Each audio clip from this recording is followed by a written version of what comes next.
Hi everyone, this is the LEGO Minecraft The Pickaxe Mine, and it's a set with 530 pieces and these minifigures and mobs. Looks very cool from the front, and the box is honest, and it does tell us what it looks like from the back as well, so no surprises there. And here are a few other scenes from the box, and basically we're going to be mining in Minecraft, as the box and name suggest. So let's open this and see what's inside.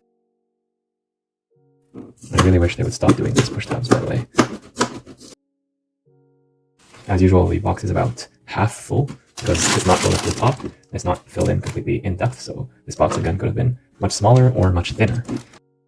In this set we get 5 numbered bags, numbered from 1 to 5, and then we also get these instructions that I will not be using, by the way, but they do have a QR code to scan for points.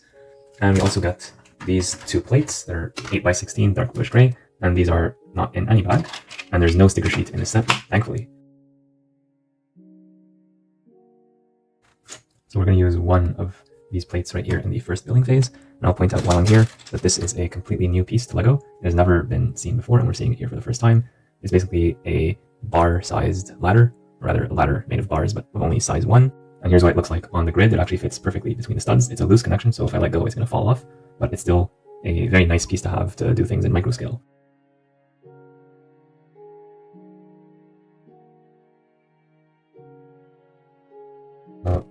This piece is interesting to me because it looks like a small little house. It's actually used right here to redirect the tracks, or create curved tracks for the carts. This is going to fill the space between that macaroni tile and the remaining one, because we're building on jumpers here. So that's a very smartly designed piece, and it can also be used as greebling for other purposes. So great work by the LEGO part designers there.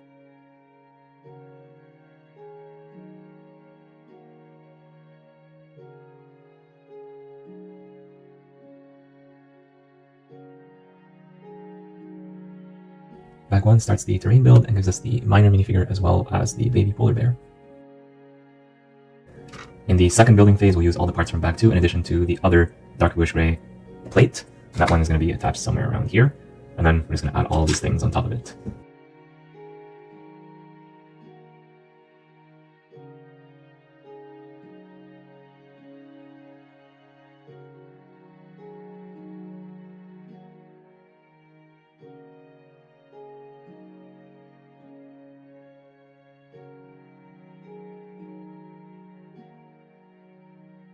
Bag 2 completes the bottom half of the terrain build with the continuation of this rail line, as well as a bit of tundra terrain right here, in addition to continuing the water from bag 1. You get this thing that moves a little bit and everything else is static.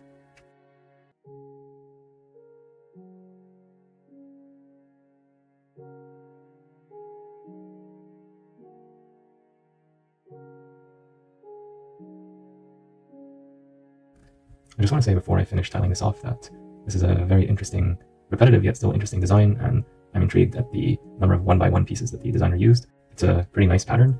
And then we get to tile it off with these absolutely new for June 2025 transparent magenta or transparent pink jumper plates, which are 2x2. This is a wonderful piece to get, and I'm so happy with Minecraft in this wave in particular for giving us transparent plates and now more transparent jumpers. These are like midway between plates and tiles, and yes please, we need way more of these in all sorts of different colors. This is wonderful to see. Bag 3 gives us the Alex minifigure, this mining cart that contains a block of TNT, and the first part of the pickaxe, which is done really nicely, by the way. So this was fun to put together, and I love these pieces.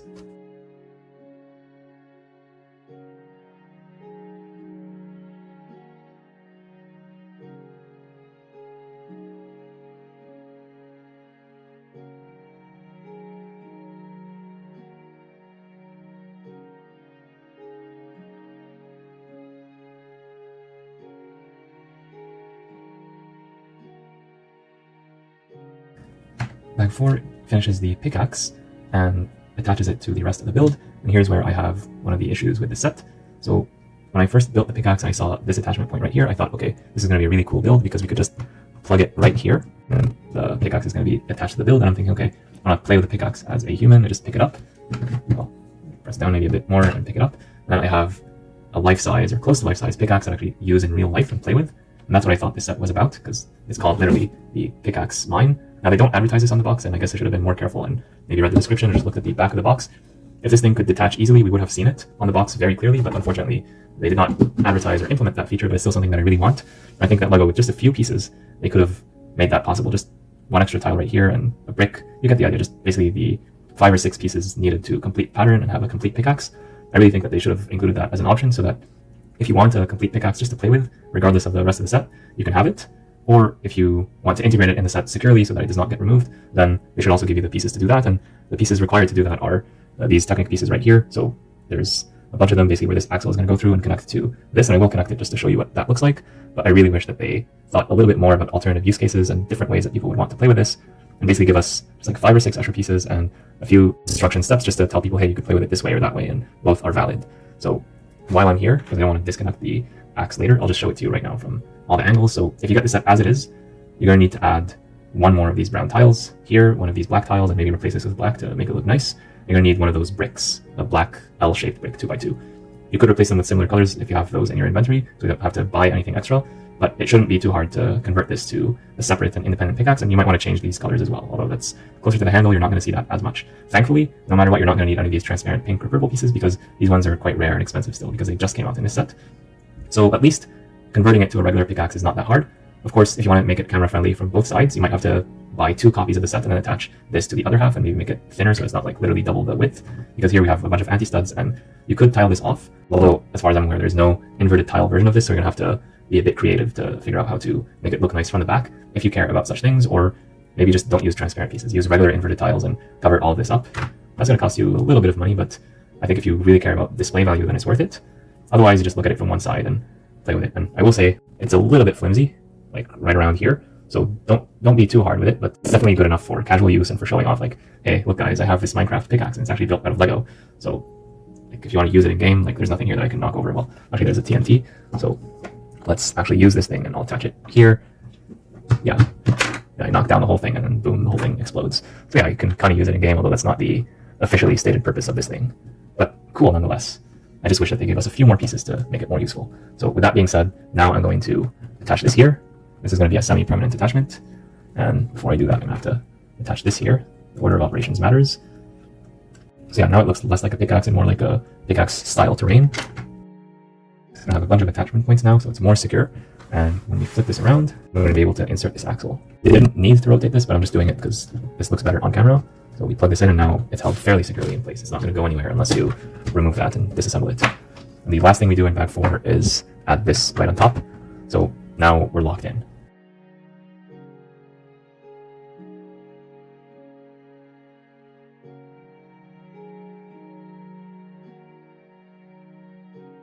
Bag 5 finishes the build with some small builds, including this spider.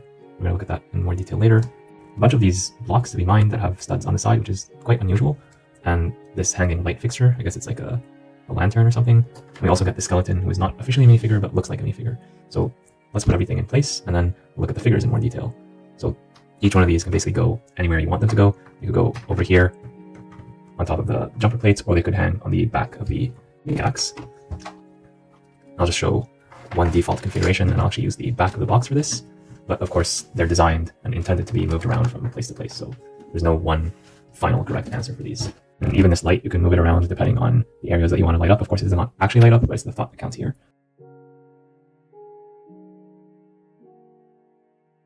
And I see that the spider is coming down the back of the box like this. I wonder, how is it attached? Or can you even attach it using just the pieces in a set and recreate that scene from the box? I hope that it's possible, but I just don't see how. There's no like extra long transparent pieces to go from here to here. And this has anti-studs, this has anti-studs, so it's not the most obvious thing on how to connect them. I'm guessing this is just like a marketing thing, like the spider was here, now it's jumping, and they took a picture while it was jumping from here to here, because I don't see any obvious way to connect them. If you do, put it down in the comments below, but I don't think that's easily feasible here. Maybe if you use this extra piece and you do something that's a bit illegal, actually, you could plug this here, so this is legal. Then you're not supposed to plug these Technic pins into these holes because this would get stressed and it would not be able to decompress, but just for the purposes of trying it out, yeah, I guess you could do that, although it's very tenuous. It's not going to hold on for very long, but hey, at least we did it. In this set, we got 2 minifigures, an unnamed miner plus Alex, who we've seen many times before. The miner, on the other hand, is new and exclusive to the set with an exclusive face print and exclusive torso. The unprinted dark blue legs are very common, however. Both of them get back printing. There are no alternative expressions because they would not be covered by anything. This is Minecraft, so that's pretty expected. And they both get weapons, with this guy getting a blue version of the big pickaxe that we just built, and Alex getting a golden sword.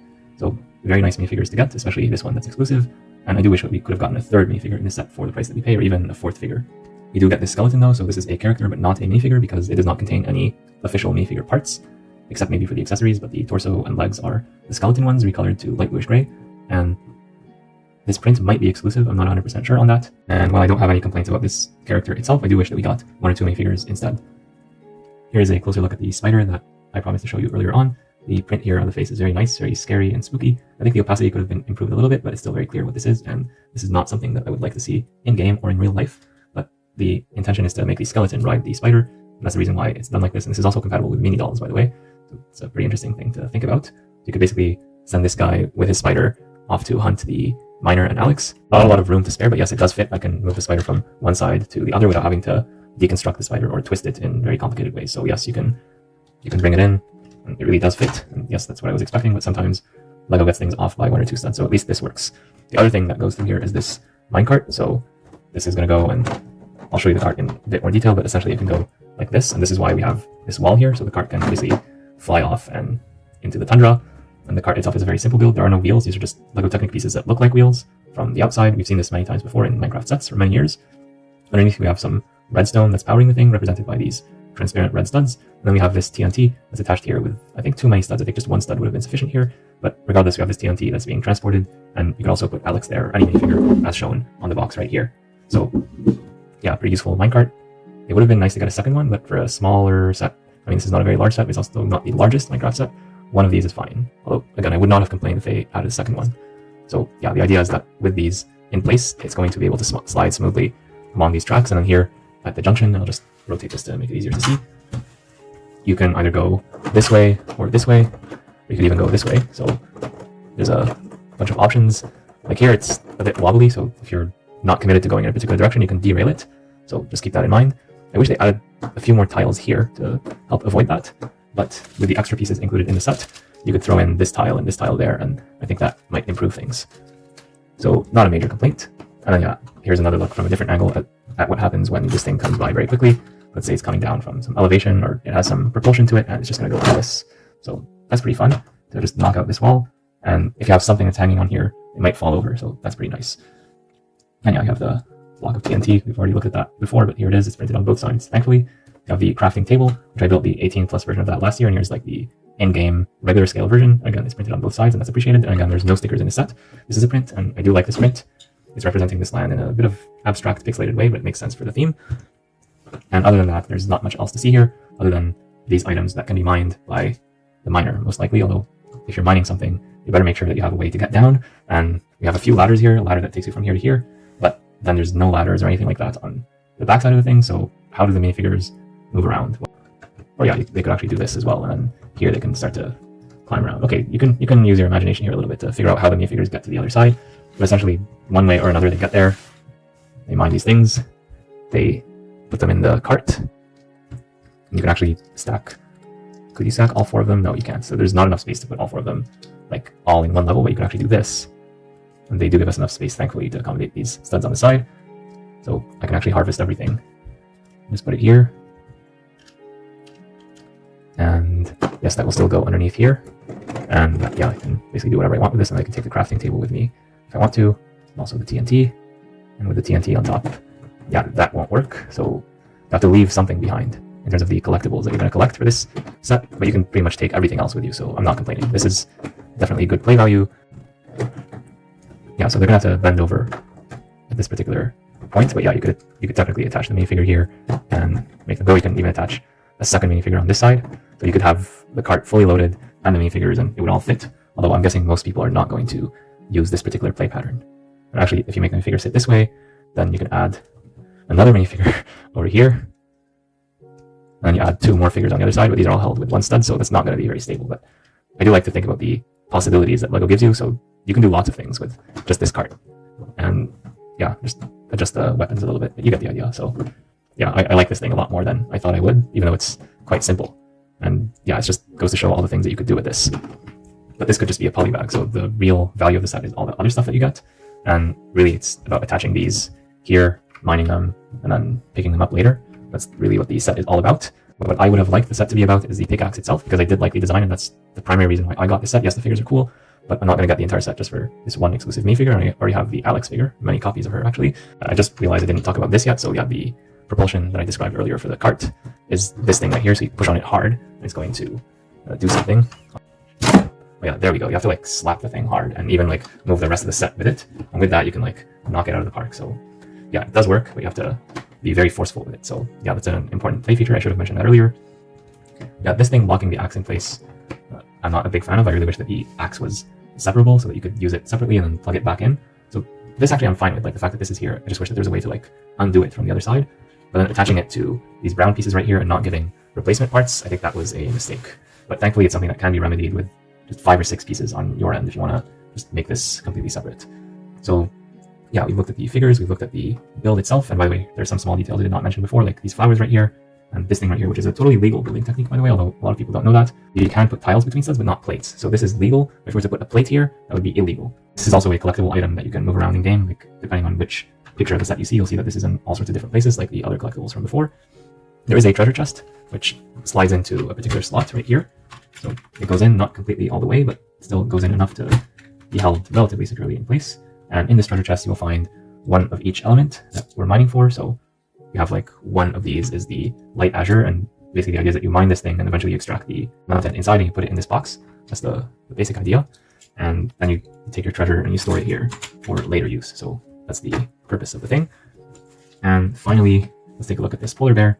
It's labeled on the box as a baby polar bear, so it's relatively small compared to a minifigure, but that is expected since it's just a baby. The printing here is nice, but the piece itself is not a new mold. It has been used before. At first I was not sure about the hump right here and the way that they did it, and it's very studded. But if you look at it from a distance, you can kind of tell that this is a bear and not a dog or something else. But up close, it gets very pixelated and it's not very clear what it is. So yeah, let's take a final look at the set from all the angles. Yeah, so we've already seen all the components of it. Let's just have a look at it from all the angles, because sometimes you want to see something and it's just not visible. And I'm not going to be mentioning all the parts one by one. I'll just remove this because otherwise it's going to fall off. And yeah, from the bottom, there's not much to see here, just regular plates of this cart. We've already looked at it. And other than that, what you see is what you get here. There's not a lot of hidden features. If you look at this, just like the final building phase from all the building angles, if you just look at the final output, the final 3D view of the set, you can pretty much figure out how it was put together. There's very little that's hidden. You might have some small challenges with the light bluish gray bricks right here, like which one to put where, but it's not that difficult to figure out with some trial and error and process of elimination. So it's a fun little challenge to do. But yeah, to me, this is overall an okay set. I would have said it was a great set if the price was a lot cheaper, because at $55 US or $70 Canadian, that's quite a lot to pay for only 530 pieces. And yes, some of the pieces are new and exclusive, at least for now, like this piece right here, and we do get a bunch of them. We also get a bunch of 1x1 pieces and a bunch of very standard plates and bricks, so nothing very special, nothing very expensive like a motor or a sound brick or anything like that. Yeah, there's a bunch of cool stuff here, which I'm happy about, but at the same time, I do think that this is one of those sets that is best recommended to get at a discount. And LEGO Minecraft sets usually go on discount a few months after they're released, so what I've noticed is that you will be able to see the sets discounted on Amazon, Walmart, and other retailers depending on your location. And at that point, it becomes a lot easier to recommend. So yeah, those are my overall thoughts on this set. The build experience without the instructions is very straightforward with this one. Not much else to say beyond what I already said. Not a lot of challenges. So I think we'll just leave it at that. And here's a size comparison with the Warden Encounter set, which I also built and reviewed without the instructions earlier. So in terms of size, this one is obviously larger, more expensive, and therefore has more size. But I do feel that this one is a bit better value because you get a lot for $20 US or $25 Canadian, whereas for this one you pay almost triple the price. You do get about the same amount of play value. Yes, it's larger, but the benefits that you get from the larger set are not completely there to see, because this one also has lots of play features for its price, and it even comes with this very nice Warden. And to me, this is more playable and more interesting than the Spider, which we have seen many times before. And even though the Warden is from a different biome, I do think that he would fit well with this set right here. So yeah, that just looks very Minecrafty to me. It has that nice aesthetic, and you can even hang the Warden right here. Of course, this is sold separately. Yeah, like you have to add some studs here to make that work, but yeah, just look at that. And it's just to get an understanding for the size and scale of the thing. But this is impressive on display. And I'm sure after the set retires, it will go up in price because people are going to want to have this beautiful pickaxe display. So maybe this could have been 2 sets. You have the pickaxe, and you just sell this on its own, maybe with one figure, like one exclusive figure to help people motivate them to buy this thing. And then you have the rest of this set, which is honestly pretty forgettable at this point, because aside from the pickaxe itself, everything in the set we have seen before, and we can piece together from previous Minecraft sets that they did. So really, the pickaxe is the start of the show here. Perhaps we didn't need all the other stuff. So yeah, I have a lot more thoughts on this set than I initially thought I would, and I just shared all of them with you here. Now it's your turn. Please leave a comment with what you think about the set down below, and be sure to like and subscribe if you have not done so already, and I'll see you all in the next one.